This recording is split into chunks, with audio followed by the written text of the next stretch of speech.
Hello everyone, आज हम लोग शुरू करने जा रहे हैं the chapter tissue from class 9 जो आईसीएसई और सीबीएसई स्टूडेंट्स दोनों के लिए बेनिफिटेड है। ठीक है, सो स्टार्ट करें हम लोग चैप्टर। कॉपी पेन लेके आप लोग रेडी हो? चलिए स्टार्ट करते हैं the chapter tissue. Chapter tissue पढ़ाने से पहले हम ये बताना चाहेंगे आपको, अगर आप लोगों ने सेल चैप्टर बहुत बढ़िया से बहुत अच्छे से पढ़ा है then you are going to understand tissue, क्योंकि टिश्यू जो है वो सिर्फ सेल्स के ग्रुप से ही बना हुआ है। So you will understand tissue first, you have to understand cells, उसके बाद ही आप टिश्यू पे आइएगा। चलिए पढ़ते हैं टिश्यू। तो टिश्यू पहला सेंटेंस मैंने क्या लिखा है कि the living organism in the world is comprises of cell. जो भी लिविंग ऑर्गेनिज्म इस दुनिया में मौजूद है वो सारे के सारे किससे बने हुए हैं? सेल से बने हुए हैं। And the cell is the smallest structural and functional unit of life. ये तो आप लोगों को बहुत अच्छे से पता है। चलिए second point, there are unicellular and multicellular organism present in the world. कितने तरह के ऑर्गेनिज्म प्रेजेंट है? या फिर ऑर्गेनिज्म यूनिसेलुलर हो सकता है, या फिर सेकंड टाइप इज मल्टीसेलुलर हो सकता है, या फिर यूनिसेलुलर हो सकता है, या फिर मल्टीसेलुलर हो सकता है। अगर यूनिसेलुलर हुआ तो सिंगल सेल प्रेजेंट होगा। मतलब क्या है कि सिंगल सेल प्रेजेंट होगा, and that single cell present in unicellular organism are capable to perform several function। वो सारे के सारे फंक्शन कर रहा होगा, रेस्पिरेशन से लेकर डाइजेशन से लेकर एक्सक्रीशन से लेकर सारे के सारे फंक्शन वो सिंगल सेल ही कर रहा होगा। Then second type is multicellular organism. Multicellular organism की एक बहुत ही इंपॉर्टेंट खासियत है डिवीजन ऑफ लेबर। अच्छा समझिए, आपके घर में बहुत सारे लोग हैं, बट अब क्या है ना, कोरोना का टाइम है और we are not going outside, तो क्या होता है, मम्मी हम लोगों से हेल्प मांगती है। ऑफ कोर्स घर के बच्चे हैं तो मम्मी तो हेल्प मांगती हैं। तो कभी मम्मी ने तुमको बोला कि जाओ आज तुम झाड़ू लगा दो, ठीक है, तुमने बोला चलो आज तो कोई काम नहीं है, चलो मैं झाड़ू लगा देती हूँ। वेल डन, तुमने बहुत अच्छे से झाड़ू लगाना शुरू किया, but mid of the period तुमने मतलब एक रूम झाड़ू लगाया ही है, मम्मी ने बोला अब झाड़ू लगा ही रही हो तो चलो पोछा भी कर दो। यार पोछा, चलो ठीक है, स्कूल जाना नहीं है, बहुत पढ़ाई नहीं है आज, चलो पोछा भी कर देते हैं, मम्मी की हेल्प कर देते हैं। अब झाड़ू पोछा में इन्वॉल्व हुई, मम्मी ने क्या कहा कि यार आज तो मेरी तबीयत थोड़ी खराब लग रही है, बर्तन भी कर दो। आप क्या बोलोगे? कर तो लोगे, बेमन से करोगे क्योंकि मम्मी का प्रेशर है ऑफ कोर्स, बट क्या होगा, जितने अगर आपको एक नहीं 2 3 4 5 काम एक साथ दे दिए जाए तो आप उतनी एफिशिएंसी हर एक पर्टिकुलर काम में नहीं लगाओगे, है ना। आपने झाड़ू पोछा जैसे तैसे कर दिया, बर्तन जैसे तैसे कर दिया, और कुछ हेल्प मांगा मम्मी ने वो भी जैसे तैसे कर दिया, बस काम पूरा करने की बोलते हैं ना, खाना पूर्ति के लिए, वैसे काम पूरा करना शुरू कर दिया। बट अगर आपको मम्मी एक स्पेसिफिक काम देती, बेटा झाड़ू लगा दो, आपने मतलब 4-5 दिन के बाद आज मम्मी ने बोला है झाड़ू लगाने के लिए, मन लगा के झाड़ू लगाओगे, है ना। बट यही आ जाता है मल्टीसेलुलर ऑर्गेनिज्म का काम, क्या कि डिवीजन ऑफ लेबर है। हमारे घर में जैसे हर एक बंदे का हर एक पर्टिकुलरली काम होता है, वैसे ही हमारे बॉडी के अंदर जो सेल्स होते हैं, सेल से मिलके क्या बनता है? टिश्यू बनता है। एंड हर एक टिश्यू, ग्रुप ऑफ टिश्यू का एक पर्टिकुलरली फंक्शन होता है, ठीक है। So there is a division of labour.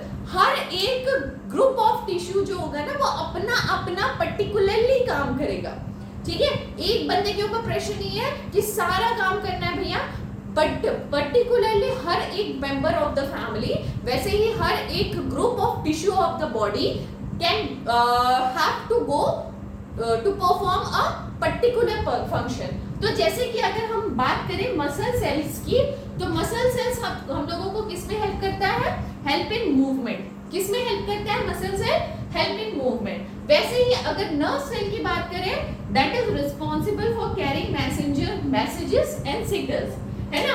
इसके अलावा मसल सेल और नर्व सेल की कोई खास काम नहीं, है ना। इसके अलावा तो उनको कोई काम नहीं करना, तो वो शांति से बैठ के चिल मार के बस एक ही काम करते रहते हैं, और वो काम बहुत अच्छे से करते हैं। अगर उसमें कोई भी डिफेक्ट आया तो your body is going to be defective because of that tissue. Understood?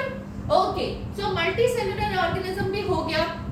अब देखो, प्लांट में ना एक वस्कुलर टिश्यू नाम की चीज होती है। You have already go through the vascular tissue from standard 6, I think. ठीक है, क्या क्या vascular tissue होती है? Xylem and phloem होती है, which is responsible for carrying food and water. Understood? यहाँ तक समझ में आ गया? नोट कर लो, फिर आगे बढ़ते हैं। चलिए, तो अब आ जाइए नेक्स्ट टॉपिक पे, फॉर्मेशन ऑफ टिश्यू। टिश्यू का फॉर्मेशन हमारी बॉडी में क्यों हुआ? चलिए, आप ये बताइए कि आप अगर एक नए स्कूल में गए, सपोज आप एक नए स्कूल में गए और आपको 9th स्टैंडर्ड में ABC जो भी सेक्शन मिला, आप उसमें एंटर करते हैं, ठीक है। एंटर करने के बाद 1-2 दिन क्या करते हैं, आपको एक डेस्क मिल जाती है, वहां पे बैठ जाते हो चुपचाप से, ठीक है। बट 1-2 दिन आप क्या करते हो, वहां पर जज करते हो। जज क्या करते हो कि मेरे जैसा और स्टूडेंट कौन है जो मेरी तरह पढ़ने में हो, या फिर जो मेरी तरह हंसी मजाक करने में हो, जो मेरी तरह क्लास बंक करने में हो, या फिर मेरी तरह बैक बेंचर हो, है ना। तो क्या करते हो, आप फ्रेंड्स को चूज करते हो किस हिसाब से? आप जैसे हो, है ना। आप जैसे हो वैसे ही लोगों को अपने फ्रेंड्स बनाते हो। वैसे ही सिमिलर थिंग, सेल्स जो होते हैं, अब यहाँ पे समझो, cells form group of cells. Cells अपना ग्रुप ऑफ सेल्स बनाते हैं, समझ रहे हो? Group of cell and that need to perform a single task, often group together. आप लोग क्या करते हो, आप लोगों का एक गैंग होगा, एक ग्रुप होगा 4-5 बंदों का। एक ने बंक मारा क्लास, बिल्कुल 4 और नेक्स्ट 4 फ्रेंड्स भी पक्का बंक मार रहे होंगे। तो यही कर रहे हैं जो सेल्स जो हैं, cells form a group of cell. Cells जो है वो ग्रुप ऑफ सेल्स बनाते हैं, और वैसा ग्रुप बनाते हैं जो कि एक ही टास्क परफॉर्म करते हैं एक साथ। अंडरस्टूड? ठीक है। The grouping of cells together to perform efficiently. क्यों ग्रुप करते हैं? तुम लोग सोचो, क्यों ग्रुप करते हो तुम लोग? अकेले बंक मारने में पक्का डर लगेगा। 4-5 लोग साथ में हो ना, बंक मारने में तुम लोगों को डर नहीं लगता है। फिर टीचर का डर भी गायब हो जाता है, प्रिंसिपल का डर भी गायब हो जाता है। ऐसे कुछ बच्चे होते हैं क्लास में, नॉटी गाइड, ठीक है। तो वो लोग क्या करते हैं, एक साथ ग्रुप में बना के बंक मार लेते हैं, क्योंकि उससे एफिशिएंसी मतलब क्षमता बढ़ जाती है कोई भी काम करने की, है ना। डर खत्म हो जाता है अंदर से, आई मीन टू से।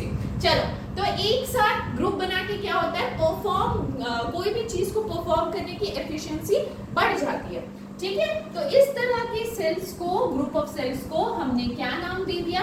हमने नाम दे दिया टिश्यू। जैसे कि हमारे मसल्स के टिश्यू होते हैं, ब्लड सेल्स के टिश्यू होते हैं, ठीक है। डन, यहां तक समझ आ गया। अब क्या होता है, जो टिश्यू होते हैं हैव अ सेम स्ट्रक्चर, एक ही तरह का स्ट्रक्चर भी होगा यार, क्योंकि एक ही तरह का फंक्शन करना है ना। तो ऑफ कोर्स अगर सिमिलर टाइप के स्ट्रक्चर होंगे, तुम ज्यादातर क्या करते हो, 9th के अगर स्टूडेंट हो, 9th के स्टूडेंट को ही अपना फ्रेंड बनाना पसंद करते हो, है ना। सो दे परफॉर्म अ टास्क जिसमें वो लोग क्या करते हैं, सेम काइंड के स्ट्रक्चर के साथ ही अपना ग्रुपिंग करना पसंद करते हैं। They perform the same function, same structure भी होगा और सेम फंक्शन भी होगा, है ना। एक पढ़ाई कर रहा है तो दूसरा बंदा उस ग्रुप का पक्का पढ़ाई कर रहा है, दूसरा काम नहीं करेगा। डन, यहां तक समझ में आया कि फॉर्मेशन ऑफ टिश्यू क्यों होता है? पॉज कर लो, नोट कर लो, then we move for tissue of plants and animals. चलिए, अब आ जाइए tissues of plants and animals. तो मैंने डिफरेंशिएट किया है कुछ टिश्यूज ऑफ प्लांट कैसे होते हैं या एनिमल टिश्यू कैसे होते हैं। मैंने क्या लिखा, फर्स्ट पॉइंट ध्यान से देखते जाना, समझते जाना। Plant do not move, plant move नहीं करते, so their tissues are predominantly the one that provide support. देखिए, जो लोग मूव नहीं करते हैं उनको क्या चाहिए, सिर्फ एक सपोर्ट चाहिए ना खड़े रहने के लिए। प्लांट मूव नहीं करते हैं तो उनको क्या चाहिए, एक सपोर्ट चाहिए इरेक्ट खड़े रहने के लिए, ठीक है। तो उनके पास वैसे टिश्यूज होते हैं जो कि उनको खड़े रहने में मदद करते हैं। Come to this side, animals need more energy. Animal को ज्यादा से ज्यादा एनर्जी चाहिए as compare to plant, plant के कंपैरिजन में, क्योंकि वो स्टेशनरी नहीं होते हैं, वो कंटिन्यूअसली मूव करते रहते हैं।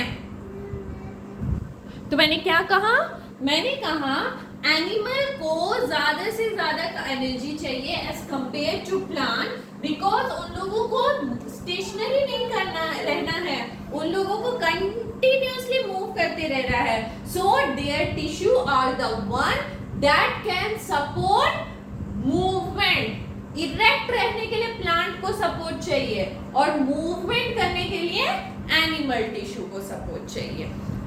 Understood? Okay, next come to this plant tissue. Tissues are made up of dead cell. Tissue ज्यादा से ज्यादातर डेड सेल से बने होते हैं। क्यों डेड सेल से बने होते हैं? क्योंकि उनको मैकेनिकल स्ट्रेंथ चाहिए, है ना। प्लांट को मैकेनिकल स्ट्रेंथ चाहिए भैया खड़े रहने के लिए, है ना। जितना वुडी स्ट्रक्चर होगा उतना ज्यादा इरेक्ट खड़ा रहेगा, ठीक है। So they are made up of dead cell, क्योंकि उनको मैकेनिकल स्ट्रेंथ चाहिए।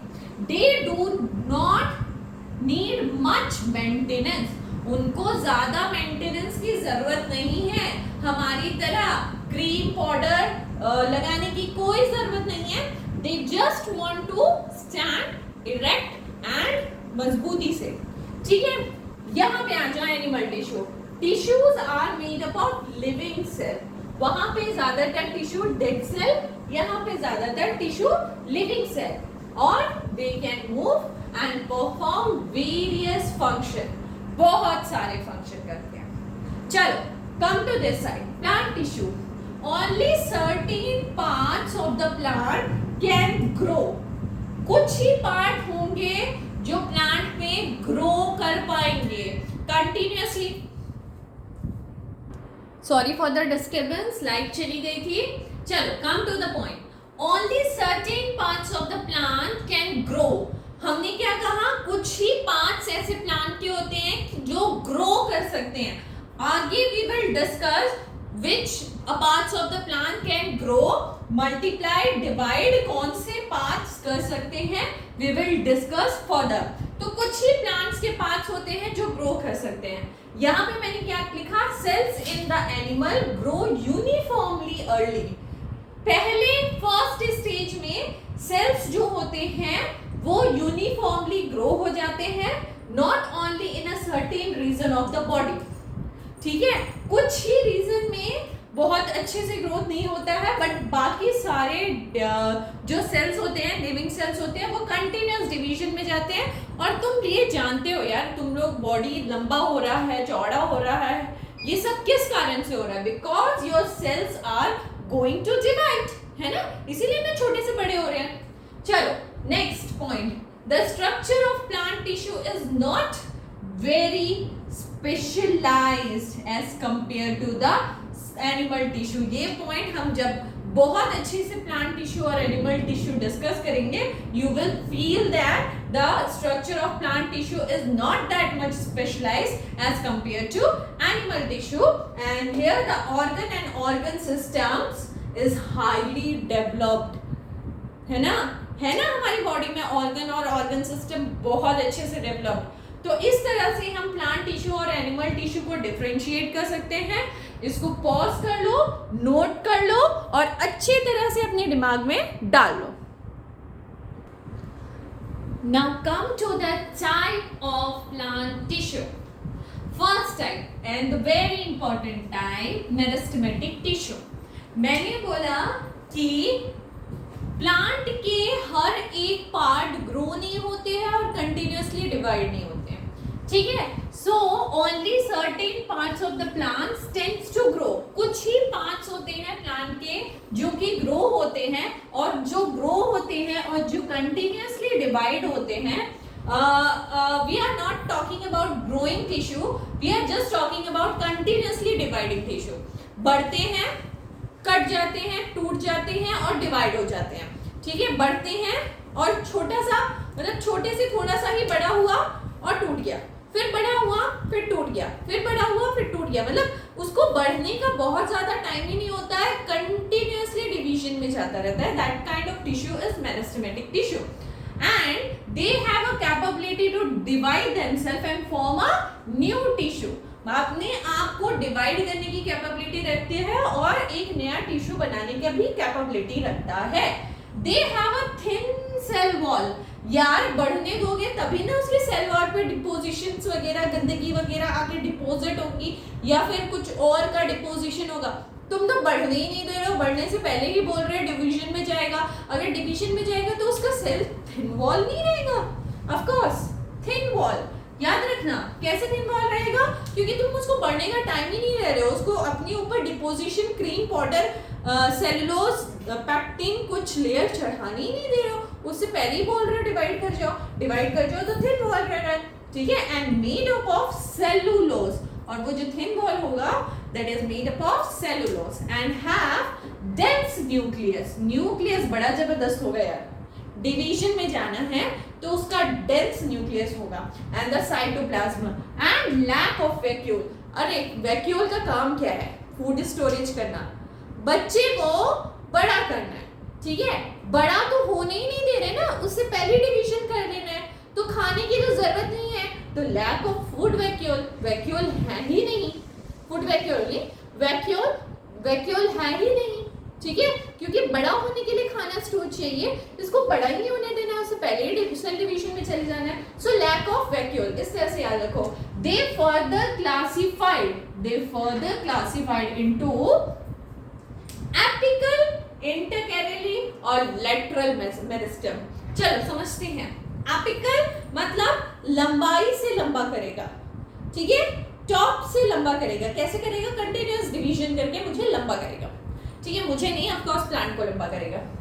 इंटरकैलरी, इंटरकैलरी मतलब ये हो गया बीच का पोर्शन, ये नोट्स वगैरह आप देखते हो ना, उसको मोटा करना है, ठीक है. लैटरल मतलब चौड़ाई से मोटा करना है, ठीक है. So there are three type of meristematic tissue: apical meristem and intercalary meristem and lateral meristem. ठीक है. Now इतना नोट कर लो, फिर we are going to differentiate about apical, in lateral and intercalary meristem.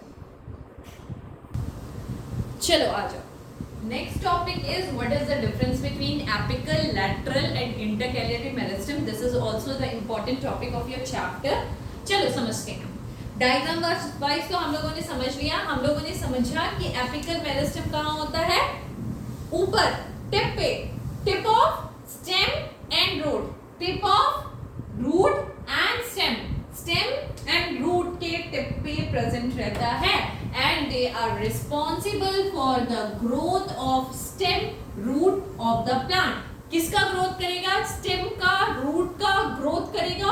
कैसे ग्रोथ करेगा? Tip पे रह के कंटिन्यूअसली डिवीजन करेगा. चलो lateral meristem, they are responsible for increasing the circumference of the middle part of the stem. मोटाई बढ़ाना है, चौड़ाई बढ़ाना है. इतना चौड़ा है अभी उसको चौड़ा हो गया ना, इतना मोटा होना है, तो चौड़ाई कौन बढ़ाएगा? Lateral meristem. Done. Intercalary meristem, intercalary meristem कहाँ प्रेजेंट रहते हैं? इंटरनोड. इंटरकैलरी इंटरनोड में प्रेजेंट रहते हैं. और कहाँ प्रेजेंट रहते हैं? Stem region between the place at which the leaves attach. Leave जहां से अटैच रहते हैं उस रीजन पे भी ये इंटरकैलरी, मतलब इंटर मतलब ये बीच में.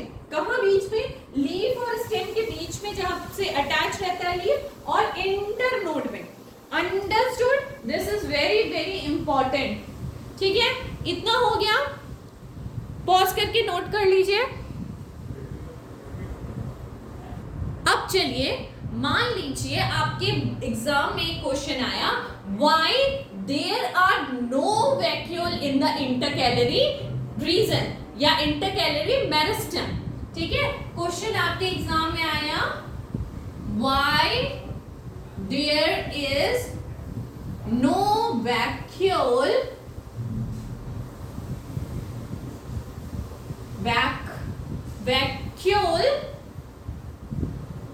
UOLE in the intercalary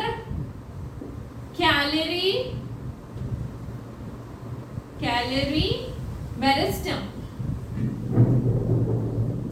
ठीक है, ऐसा कुछ क्वेश्चन आ गया आपका कि why the vacuole is not present, no vacuole is present in intercalary meristem. तो क्या जवाब देंगे आप लोग? आप लोगों को जब इतना कुछ समझा दिया मैंने, तो उसके बाद आपके दिमाग में क्या क्या आंसर्स आते हैं कमेंट बॉक्स पे लिखिए और 2 मिनट पॉज कीजिए, सोचिए और कमेंट बॉक्स पे लिखिए. तो क्या सोचा आप लोगों ने कि why there is no vacuole in intercalary meristem? यार, वैक्यूल का काम क्या था? वैक्यूल का काम था, वैक्यूल इज रिस्पॉन्सिबल फॉर, किस लिए रिस्पॉन्सिबल है? रिस्पॉन्सिबल है for storage of food. Storage of food के लिए रिस्पॉन्सिबल है. और स्टोरेज वाला काम तो मतलब मेरिस्टेमेटिक टिश्यू को या इंटरकैलरी टिश्यू को करना ही नहीं है, है ना? स्टोरेज वाला काम तो करना ही नहीं है. तो why they have to manufacture them? Vacuole की तो कोई जरूरत ही नहीं है. जब स्टोरेज वाला काम करना ही नहीं है तो वैक्यूल की जरूरत ही नहीं है. समझ आया? समझ आया? ओके, समझ आया? ठीक है. सो हम क्या लिखेंगे? हम लिखेंगे कि वैक्यूल का काम क्या है? They are responsible for storage of food and the intercalary tissue do not require storage of food, so they do not manufacture the vacuole. Understood? अगर वैक्यूल बनता तो वैक्यूल बनने से क्या होता है? इंटरकैलरी टिश्यू के जो परफॉर्मेंस है, जो काम है कंटिन्यूअस डिवीजन का, उसमें भी रुकावट आती, क्योंकि स्टोर फूड करके ही तो वो खाना खाने बैठ जाता है ना. तो खाना खाने तो बैठना नहीं है, अगेन सेल डिवीजन में जाना है, तो उसके फंक्शन से भी डेविएट हो जाता है. इसीलिए वैक्यूल की जरूरत नहीं होती या वैक्यूल वो नहीं बनाता है. Understood? Understood? So sorry, this is all about your meristematic tissue. In the next video we will go for permanent tissue. ठीक है, first part is meristematic tissue, in the second part we will go for permanent tissue. आज के लिए बस इतना ही. Thank you so much.